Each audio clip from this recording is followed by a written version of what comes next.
first question. Coach Harper, please. Well, Kelly, third season, it seemed like just yesterday you were taking over the reins. Talk about how that feels for you as you get set for another campaign year. Yeah, it's flown by. Starting year 3, I feel like we made a lot of progress. I feel like we're going out to practice now, and our players can plan practice.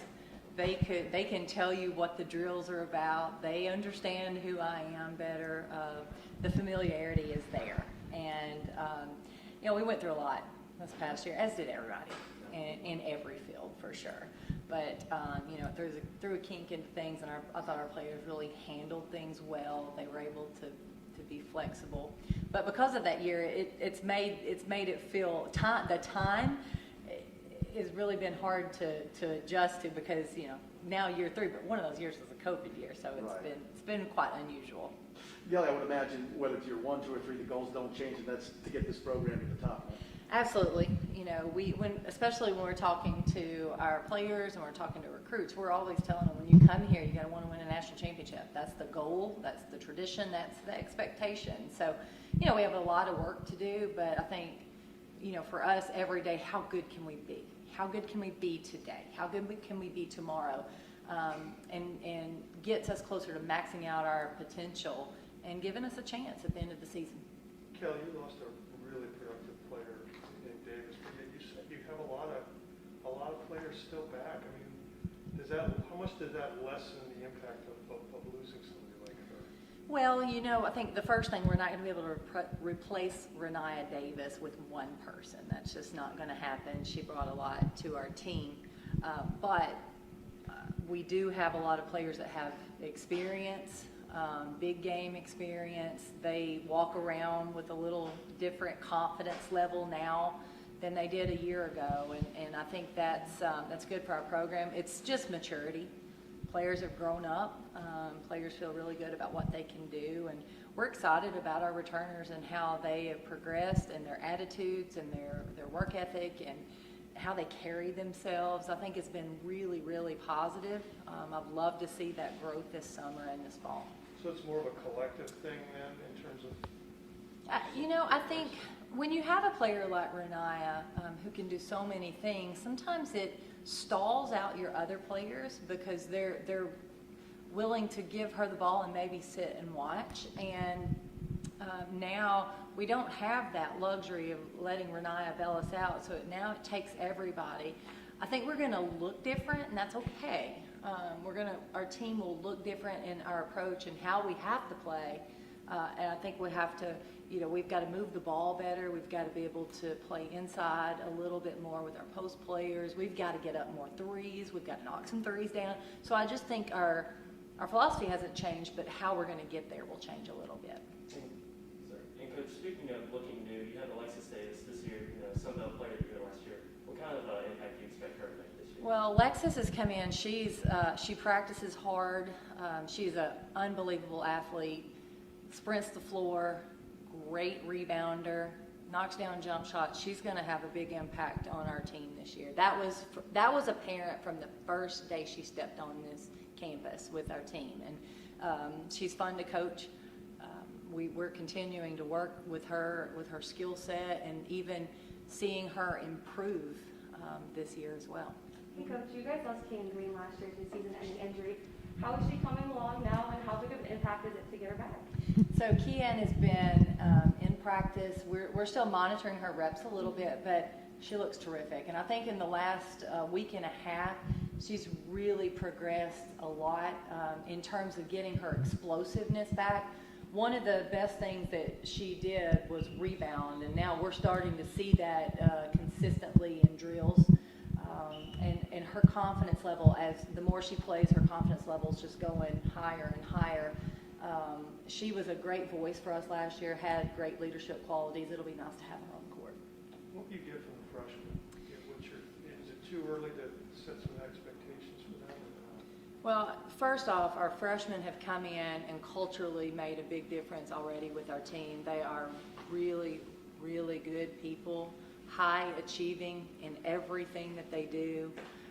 They are gym rats. They are in the gym getting shots up consistently all summer, all fall.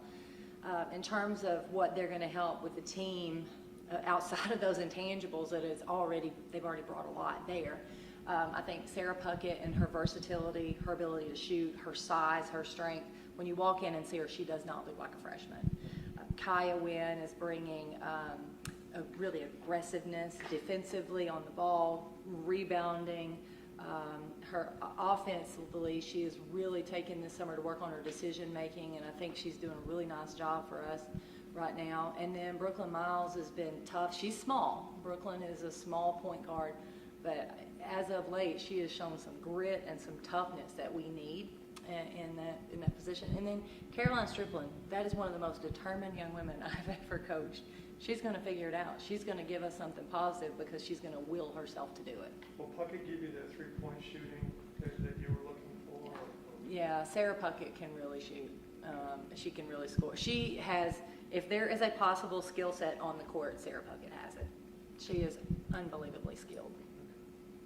Coach, when I talked with Tamari, one of the things she said you were pushing was, pushing through difficult situations or adversity. How have you approached kind of building that mentality, and how much does that trace back to your time as a player here?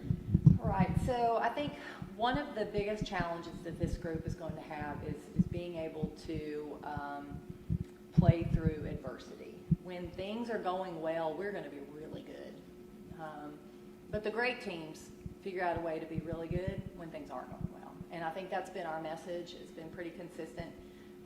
We've worked on addressing it in the last couple of years, but I think now is the time we can really push forward. I think our players, some of our players are old enough now to understand it. They're mature enough now to grasp that concept.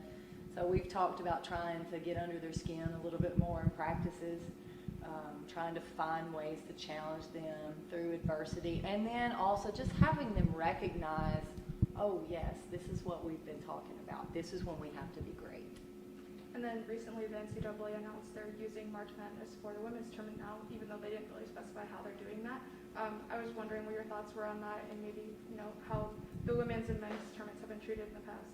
Well, I'm probably not the one to ask because I always said March Madness anyway for our tournament. I know it wasn't official.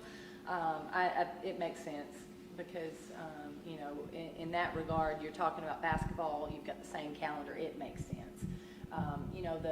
The tournaments obviously now have been documented as being run very differently, and I think it's something that the NCAA is addressing now, and that's good for women's basketball. It's tough for players to go out and see they're not being treated equally, and social media really exposed a lot of things this year. Kelly, what did you learn? What did the team learn from that Michigan loss? I mean, they were pretty physical with you and such. Was that, you talked about that with them since then, and what's the takeaway there going forward? Honestly, we've not talked a lot about that. That'll be something that we do address at some point. I do talk about the physicality of the SEC, and that game will be a game that I can reflect back on with our team as well. We didn't handle that very well. The way we were trending as a team, I knew they were going to be physical, and I knew we didn't like it, so I was a little concerned about that going into the game. But also, sometimes having that game under your belt makes a difference. So for our players, Jordan Horson, Tamari Key, Ray Burrell, for those players that played big minutes and had a big role, Jordan Walker, in those games, in that game, they'll be better when put in the exact same situation because they understand, and you don't overlook things. You understand how physical it can be in those big NCAA tournament games. We'll be better because of it, but obviously it's something we hope our team is better this year, period. Going back to Alexis Dye, what's one thing that made her immediately stick out to you so far? She has great instincts, and she can get to the ball quickly. She's very aggressive, whether that's offensively or defensively. She runs the floor extremely well. She utilizes her athleticism, and she is fun to coach. I love coaching her. Asking for more because she'll find a way to give it to you. But she's been a real joy.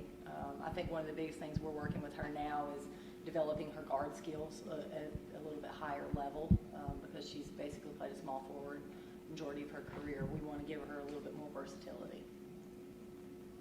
Did anyone make a Burrell-like jump in the off-season? Their skills or anything? You know, I thought when Ray made that jump, it was more internal. It was more of just a confidence to her game that she just didn't have prior to. I thought Jordan Horston had a really good summer. She played with so much more poise and confidence than she typically does. And I think that's been good to see her growth there. All right, thank you, Coach. Thanks, Coach. Thank y'all. Will y'all enjoy practice? This is so fun. I am thrilled.